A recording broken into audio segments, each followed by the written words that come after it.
నమస్కారం, welcome to Suman TV. నేను గీతాంజలి. ప్రస్తుతం మనతో పాటు ప్రముఖ ఆధ్యాత్మికవేత్త, ఋగ్వేద అధ్యాపకులు, హిందూ ధర్మక్షేత్రం వ్యవస్థాపకులు సంతోష్ కుమార్ ఘనపాటి గారు ఉన్నారు. వారితో మాట్లాడదాం.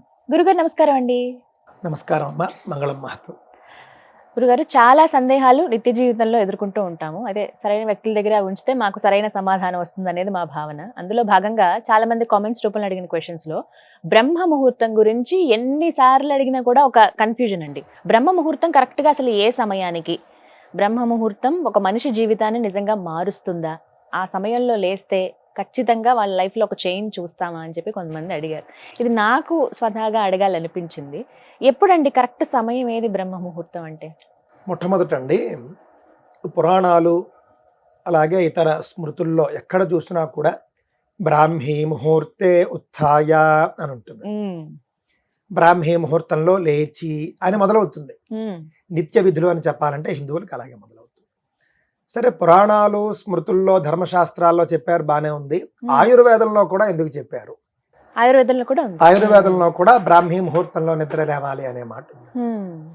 దీనికి కారణం ఏమిటి అని అంటే, బ్రాహ్మీ ముహూర్తం మీద కొన్ని పరిశోధనలు కూడా ఆధునిక కాలంలో జరిగాయి. మొదటగా బ్రాహ్మీ ముహూర్తం అంటే ఏంటో చూద్దాం. సూర్యోదయానికంటే 48 నిమిషాల ముందు కాలాన్ని బ్రాహ్మీ ముహూర్తం అంటారు అని కొంతమంది అంటారు. 48 నిమిషాల ముందు 48 నిమిషాల కాలం అని కూడా అంటారండి. నాకు తెలిసినంత వరకు బ్రాహ్మీ ముహూర్తం గురించి చెప్పాలి అని అంటే, సూర్యోదయం 6 గంటలకు అనుకోండి. ఉదాహరణకి 6 గంటలకు సూర్యోదయం అయినప్పుడు 48 నిమిషాల ముందు కాలము అని అంటే 5 నిమిషాల 12 సెకండ్ల నుండి 6 గంటల వరకు మీకు బ్రాహ్మీ ముహూర్తం అవ్వాలి. ఇదే బ్రాహ్మీ ముహూర్తం అని కొంతమంది అంటున్నారు. కొంతమంది అలా కాదండి, 48 నిమిషాల ముందు 48 నిమిషాలు అని అంటే కనుక అప్పుడు మనకేమవుతూ ఉన్నది, దాదాపుగా 4 గంటల 24 నిమిషాల ముందు నుండి 5 గంటల 12 నిమిషాల వరకు ఇది బ్రాహ్మీ ముహూర్తం అనేటటువంటిది కూడా ఉందండి. నా అభిప్రాయం కూడా అదే. ఎందుకంటే మరీ సూర్యోదయానికి ముందు బ్రాహ్మీ ముహూర్తము అని మనం చెప్పడం కాకుండా ఈ రెండు కాలాల్లో కూడా శ్రేష్టమైనవే. సుమారుగా అంటే ఉదాహరణ చెప్పాలి, 6 గంటలకు సూర్యోదయం అయితే 4 గంటల 24 నిమిషాల నుండి 5 గంటల 12 నిమిషాల వరకు ఉండేటటువంటి కాలం బ్రాహ్మీ ముహూర్తము అని మనకు ఎక్కువగా చెబుతూ ఉన్నారండి. అంటే దాదాపుగా సూర్యోదయానికి గంటన్నర ముందు బ్రాహ్మీ ముహూర్తం ప్రారంభమవుతుంది అనే విషయాన్ని దృష్టిలో పెట్టుకోండి. సూర్యోదయానికంటే గంటన్నర ముందు ప్రారంభమవుతుంది. ప్రారంభమైన తరువాత 48 నిమిషాల కాలం బ్రాహ్మీ ముహూర్తం ఉంటుంది. బ్రాహ్మీ ముహూర్తంలో నిద్ర లేవాలి అని చెప్పారు. కానీ ఆ ముహూర్తం అంత శక్తివంతమైందా అండి? అదేనండి. ఎందుకు చెబుతున్నారంటే, మీకు చాలా విషయాలు ఉన్నాయి దాంట్లో. ఆ సమయంలో అటండి ప్రకృతి అంతా కూడా చాలా చైతన్యవంతంగా ఉంటుంది, పరిశుద్ధంగా ఉంటుంది. ఆ సమయంలో ఆక్సిజన్ కూడా మీకు చాలా ప్యూర్గా ఉంటుంది, చాలా చక్కగా ఉంటుంది. ఆశ్చర్యకరమైనటువంటి విషయం ఏంటంటే, ఎవరైనా కలియుగంలో బ్రాహ్మీ ముహూర్తంలో నిద్ర లేవడం అనేది కష్టం. అంటే కొంచెం సూర్యోదయానికి ముందే లేవడం అనేది కష్టం, కానీ ప్రయత్నించండి అని మనం చెబుతున్నాం.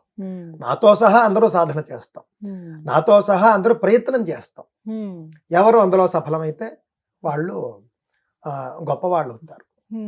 చాలా సక్సెస్ఫుల్ పర్సన్స్ మనం చూస్తే వాళ్ళ యొక్క మొట్టమొదటి లైఫ్ స్టైల్లో ఉండే గొప్ప లక్షణం ఉదయాన్నే లేచిపోతారు బ్రాహ్మీ ముహూర్తంలో. చాణక్య నీతిలో కూడా మనం చూస్తే ఒక్కొక్క జంతువు వద్ద ఒక్కొక్కటి నేర్చుకోవాలి అని చెబుతూ, కోడి వద్ద మనం నేర్చుకోవాల్సింది ఏమిటి అంటే బ్రాహ్మీ ముహూర్తంలో లేవడంట. కోడి బ్రాహ్మీ ముహూర్తంలో లేస్తుంది.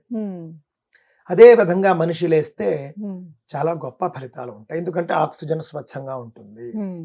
అదే విధంగా ప్రకృతి అంతా కూడా ప్రశాంతంగా ఉంటుంది, పాజిటివ్ వైబ్రేషన్స్ ఉంటాయి. ఉదాహరణకి మీరు రాత్రి పడుకునే ముందు మీరు చాలా దుఃఖంతో పడుకున్నారు. సనాతన ధర్మం ఏది ఉత్తనే చెప్పదండి. చాలా దుఃఖంతో బాధతో పడుకున్నారు మీరు ఉదయం 7 8 లేవడం కాదు. మీ కష్టం పోవాలంటే, మీ మానసిక స్థితి మారాలంటే మీరు ఒక్కసారి 4:30కి లేచి చూడండి. లేచి చూసి ఆ సమయంలో మీరు ఇంటి లోపల ఉండిపోవడం కాకుండా బయటికి రండి కొంచెం. ఎందుకంటేనండి, ఎంత కాదన్నా కూడా కొంచెం మీరు బ్రాహ్మీ ముహూర్తం యొక్క పూర్తి ఫలితాన్ని మీరు అనుభవించాలంటే లేచిన వెంటనే లైట్లు వేసేయకూడదండి.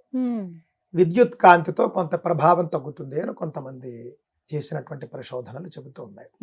అందువల్ల మీ ఇంట్లో మీరు ఒక్కరే బ్రాహ్మీ ముహూర్తంలో లేస్తారనుకోండి, ఒక్క లైటు వేయకండి. చక్కగా మీరు దీపాల వెలుగులో కూర్చొని ధ్యానం చేయండి అవకాశం ఉంటే. అదే మీరు కొన్ని రోజులైనా సరే చేస్తే మీకు శక్తి ఎక్కువ మీకు తెలుస్తుంది. ఇంట్లో అవకాశం లేకపోతే బయటికి వెళ్ళచ్చు. బయట చాలా మందికి అదే సందేహం, బ్రాహ్మీ ముహూర్తంలో లెగాలి అని అంటున్నారు కరెక్టే, లేచిన వెంటనే చేయాల్సిన పని ఏంటి అనేది ఒక ప్రశ్న. విద్యార్థులకు వేరే ఉంటుంది, పెళ్ళైన వాళ్ళకి వేరేగా ఉంటుంది. అంటే పెళ్ళైన వారికి వేరు, పెళ్లి కాని వారికి వేరు నియమాలు ఉంటాయి మన దాంట్లో. ఎలా వివరించండి. పెళ్లి కాని వారు లేచిన వెంటనే వాళ్ళు చదువుకోవాలి. అంటే పెళ్లి కాని వారు అంటే శాస్త్ర దృష్టిలో విద్యార్థులు అని. విద్య పూర్తయిన వెంటనే పెళ్ళైపోతుందనే అభిప్రాయం శాస్త్రానికి. కావున విద్యార్థులు ఏం చేయాలట, వాళ్లకు బ్రాహ్మీ ముహూర్తంలో లేచిన వెంటనే పళ్ళు తోమేసుకోవాలి, వాళ్ళు స్నానం చేసేయాలి అనే నియమాలు ఏం లేవు. వాళ్ళు లేచిన వెంటనే బ్రాహ్మీ ముహూర్తంలో 1 గంట వాళ్ళు చదువుకోవాలి. చదువుకుంటే చదువుకున్న తొందరగా ఎక్కుతుంది. నిద్రమొహంతో లేస్తామండి, మాకు నిద్రమత్తులో ఉంటుందంటే ఒక్కసారి కళ్ళు మొహం అంతా కూడా నీళ్లతో కడిగేసుకుని నోరు ఒక్కసారి కడిగేసుకుని వాళ్ళు చదవడానికి కూర్చోవాలి. బ్రాహ్మీ పత్రం అని ఉందండి, మనం సరస్వతి ఆకు అంటాం. సరస్వతి లేఖ్యం అనే వీళ్ళు ఆయుర్వేద షాపుల్లో మనకు దొరుకుతుంది. సరే, లేఖ్యం సంగతి పక్కన పెడితే సరస్వతి ఆకునే బ్రాహ్మీ పత్రం అంటారు. మీరు బ్రాహ్మీ పత్రాలు మనకి ఇప్పుడు దొరకడం కష్టంగా ఉందండి, కానీ తోటల్లో విరివిగా దొరికేవి. ఆ ఆకు చాలా చేదుగా ఉంటుందండి. ఒక్క ఆకు, అంతకుమించి ఎక్కువ తీసుకోకూడదు. ఒక్క ఆకు తీసుకుని అలాగ నోట్లో వేసేసుకోవడమే, పళ్ళు తోమకుండా నోరు కడుక్కుంటే చాలు. మీరు ఆకు నోట్లో వేసేసుకోవాలి. వేసేసుకుంటే బ్రెయిన్ కి చాలా అద్భుతంగా శక్తినిస్తుంది ఆ యొక్క బ్రాహ్మీ పత్రము. బ్రాహ్మీ ముహూర్తంలో నిద్ర లేవడం, బ్రాహ్మీ పత్రాన్ని తినడం, బ్రాహ్మీని పూజించడం. బ్రాహ్మీ అంటే సరస్వతి దేవి. అప్పుడు ఆ సమయంలో పఠించవలసిన శ్లోకం గాని మంత్రం గాని అంటే పూజించడం అప్పుడు అక్కర్లేదు. పూజించడం స్నానం అది చేసిన తర్వాత చేయవచ్చు. విద్యార్థులు సరస్వతి స్తవాన్ని చదవాలండి. యాజ్ఞవల్క్య కృత సరస్వతి స్తవం. అది కొంచెం పెద్దగా ఉంటుంది, మాకంత సమయం లేదండి చదవలేము అంటే బ్రాహ్మీ ద్వాదశ నామాని అన్నారు. అందరికీ దొరుకుతున్నాయి ఇప్పుడు. సరస్వతి ద్వాదశ నామ స్తోత్రం అని ఉంటుంది. ఆ 12 నామాలు చదివితే చాలు. 12 సెకండ్లు పడుతుంది. సెకండ్కి ఒక నామం అంతే. సరస్వతి అంటే ఎంతసేపు పట్టిందండి? 1 సెకండ్, 2 సెకండ్లు వేసుకోండి. 24 సెకండ్లు, అర నిమిషంలో పూర్తవుతుంది. ఆ స్తోత్రం 3 సార్లు చేస్తే 1.5 నిమిషం. అది పెట్టుకోండి విద్యార్థులు. బ్రాహ్మీ పత్రాలు తినడం అలవాటు చేసుకోండి. ఎక్కువ తినకండి. ఎక్కువ తింటే పిచ్చెక్కుతుందని కూడా చెబుతారు కొంతమంది. అందువల్ల ఎక్కువ తినకూడదు. ఎంత ఏదైనా ఔషధం అది, కొంతే తీసుకోవాలి. ఆ విధంగా బ్రాహ్మీ ముహూర్తంలో లేచి ముఖము నోరు కడుక్కుని సరస్వతి ఆకు తిని విద్యార్థులు చదువుకోవడానికి కూర్చోవాలి. పెళ్ళైనటువంటి గృహస్థులు ఏం చేయాలట, బ్రాహ్మీ ముహూర్తంలో మొట్టమొదట లేచిన వెంటనే దంతధావనం అంటే కాలకృత్యాలు తీర్చుకోవాలి. కొంచెం ముందు లేచి 4కే లేచి కాలకృత్యాలన్నీ తీర్చేసుకుని, అంటే బాత్రూమ్కి వెళ్ళి వచ్చి పళ్ళు తోముకొని స్నానానికంటే ముందు 5 నిమిషాలు కూర్చున్నట్టండి ఆ రోజు చేయవలసినటువంటి పనులన్నీ ఒక్కసారి ఆలోచించుకోవాలి. ఈ రోజు నేనేం చేయాలి, నా షెడ్యూల్ ఏమిటి వాళ్ళ. అంతేకాదండి, ముందు రోజు చేసినటువంటి వాటిలో ముందు రోజు జరిగినటువంటి రోజు ఎలా గడిచిందో ఒక్కసారి గుర్తు తెచ్చుకుని అందులో తప్పొప్పులు ఒక్కసారి బేరీజ్ వేసుకోవాలట. నేను చేసిన తప్పులేమిటి, నేను చేసిన ఒప్పులేమిటి, తప్పుల్ని తగ్గించుకుని ఒప్పుల్ని అభివృద్ధి చేసుకుంటారు. ఈ యొక్క పరిశీలన ఏదైతే ఉందో దాన్ని అంటే ఒకసారి మళ్ళీ అంతా కూడా పునశ్చరణం అని చెప్పచ్చు. ఒక్కసారి మళ్ళీ అంతా కూడా మనం ఒక్కసారి ఆలోచించుకోవడం, ఇది బ్రాహ్మీ ముహూర్తంలో చేయాలి. ఎందుకంటే బ్రాహ్మీ ముహూర్తంలో సంపూర్ణంగా బుర్ర స్టాబిలైజ్డ్ గా పనిచేస్తుంది. మీకు ఓవర్ అంటే భావోద్వేగాలు ఎలా ఉంటాయంటేనండి, మీ అందరికీ అనుభవంలో ఉంటుంది. మీరు నిద్ర మధ్యలో అర్ధరాత్రి 1 గంటకి మీకు తెలివి వచ్చింది అనుకోండి, మీ మనస్సు ఆందోళనకరంగా ఉంటుంది. మనస్సు అంత పాజిటివ్గా ఉండదు. కానీ మీకు అర్ధరాత్రి 1 గంటకి మీరు ఏదైనా మీ సమస్యల గురించి మీరు ఆలోచిస్తే మీరు బెదిరిపోతారు. ఆ సమయంలో మీకు ఇంత సమస్యలా కనిపిస్తుంది. అదే మీరు బ్రాహ్మీ ముహూర్తమైనా పగలైనా కూడా ఇంతేనా అనిపిస్తూ ఉంటుంది. అందుకే మానవుడు రాత్రిపూట పడుకోవాలి, పగలు పని చేయాలి అనే నియమం వచ్చిందండి. రాత్రిపూట పడుకోవాలి అని చెప్పినటువంటి ధర్మం కూడా మనదే. ఎన్నింటికి పడుకోవాలి, ఇప్పుడు లేవాలి అన్ని చెప్పారు కదండి. 8 గంటల నిద్ర కదండి. అందువల్ల తెల్లవారుజామున బ్రాహ్మీ ముహూర్తంలో గృహస్థు చేయవలసినటువంటి పనులు ఇవి. ముందు రోజు చేసుకున్నటువంటి తప్పులు ఒప్పులు అన్ని కూడా చూసుకోవడం, తప్పులు దిద్దుకోవడం, ఒప్పులు పెంచుకోవడం. అలాగే ఆ రోజు చేయవలసినటువంటి పనులన్నీ కూడా పూర్తిగా ఒక్కసారి షెడ్యూల్ చెక్ చేసుకోవడం. చివరగా నేను ధర్మ మార్గంలో వెళుతున్నానా, అధర్మ మార్గంలో వెళుతున్నానా? ధర్మం అంటే ఏం లేదండి, ధర్మం అంటే మంచి, అధర్మం అంటే చెడు. నేను మంచి మార్గంలో వెళుతున్నానా, చెడు మార్గంలో వెళుతున్నానా అని ఒక్కసారి పరిశీలన చేసుకుని ఆ రోజుకు ఆయన తయారు చేసుకోవాలి. ఇది బ్రాహ్మీ ముహూర్తంలో చేయవలసింది. ఈ విధంగా అయితే ఖచ్చితంగా జీవితాలు మారుతాయి. బ్రాహ్మీ ముహూర్తం చాలా మందిని అలా గమనించాను నేను. అంతేనండి, బ్రాహ్మీ ముహూర్తాన్ని మనం కోల్పోతున్నాం. ఒక్కొక్కసారి మనం కూడా లేవలేం. ఉన్న ఫ్యాక్ట్ చెప్పాలి, వాస్తవం చెప్పాలి కదా. కానీ లేస్తే మాత్రం అందుకునేటటువంటి ఫలాలు, పైగా అండి 4:30కి మీరు లేస్తే ఒక 5 hours మీరు ముందు ఉంటారు.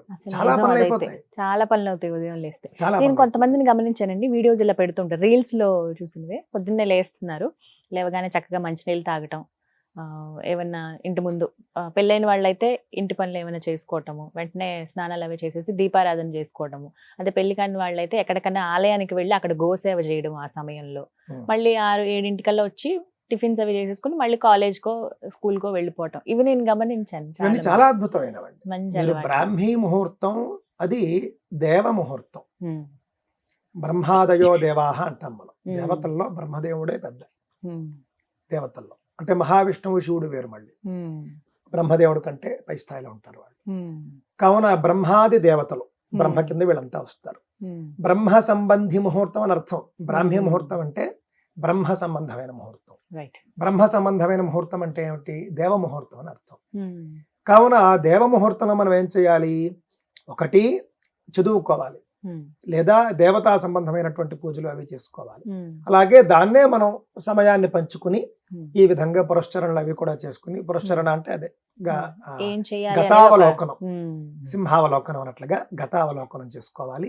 గోసేవ, దేవతా వృక్షాల చుట్టూ ప్రదక్షిణలు చేయడం, గోవు చుట్టూ ప్రదక్షిణలు చేయడం, నదీ స్నానం చేయడం, ఇవన్నీ కూడా మనం బ్రాహ్మీ ముహూర్తంలో చేయాలి. చాలా చక్కగా వివరించారు గురుగారు. నమస్కారం అండి. మంగళం.